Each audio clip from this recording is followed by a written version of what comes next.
Amen. Pastoring the prophetic. I want to talk about 4 different words that the Lord gave me in kind of speaking about this. When you talk about pastoring prophetic people or intercessors, the first thing is there is a language gap. Prophetic people and intercessors talk a different language than pastors do.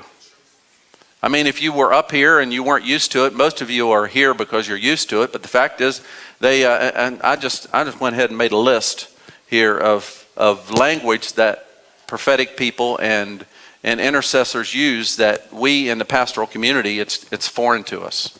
All right, like declarations. What's a declaration? I mean, is that just when you get real loud? Is that what it is? Sometimes that's just to us, but to you it means something different. Decrees. What's a decree?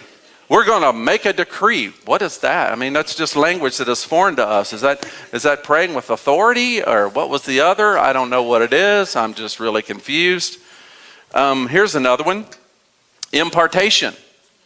Wow, that sounds a little bit out there. Impartation. Activation. We just heard that recently. Let's do an activation. That sounds really strange to us pastors. What's an activation? And then, you got the prophetic. You got prophetic singing. You got prophetic intercession. You got prophetic this, prophetic that. What is that? It's just language different vocabulary that is really, really strange to us. In the Spirit. If you would get in the Spirit. We're seeing this in the Spirit. What is that? We don't understand that. That's clueless. It sounds a little bit to us. Dreams and visions. I had a dream last night. I had a vision last night. Well, good, great. What'd you eat? That's our.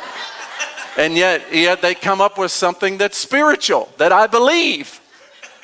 We have a Super Bowl football score, and somebody comes with a word from the Lord of how the Patriots beat the Falcons. And I believed it. It was amazing. But, you guys can just take anything and make it into something spiritual. It's really wild. And manifestations. What? And that's scary. Manifestation.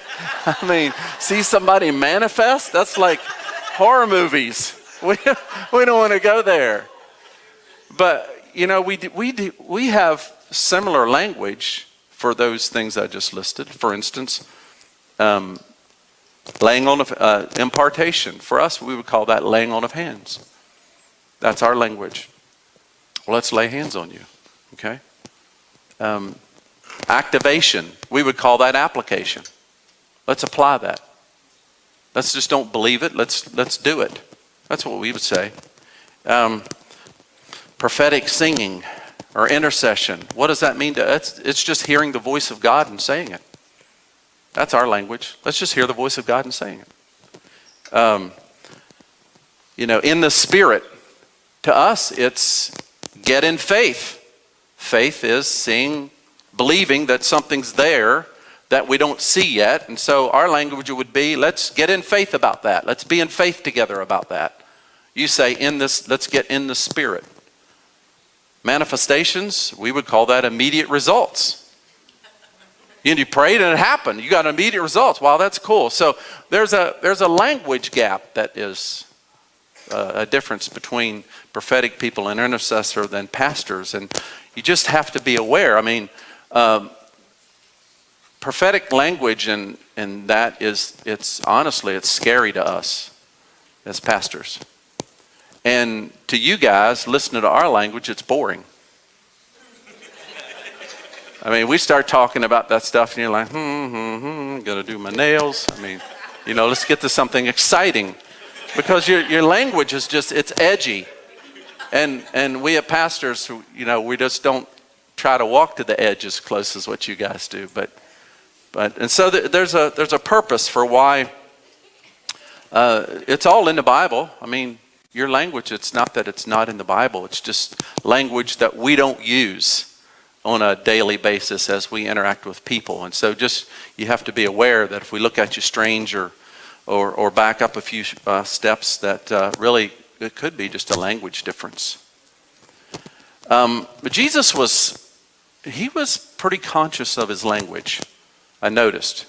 In fact, he said the best I could do is tell stories to these people because that's the level that they can really handle.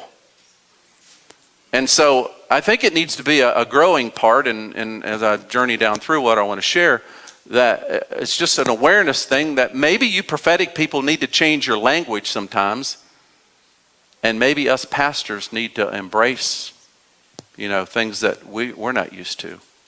Mix it up a little bit. But just be aware that when you get among pastors, you might have to change language. Is that okay? I think that's a part of maturity. I can speak prophetic language because I'm married to one and I know it. But yet when I get around other pastors, I don't use it to bless them because I don't want to scare them right off that I know that language. I want to be able to receive them and they receive the word of the Lord. So there's a language gap that is that's taking place. The other thing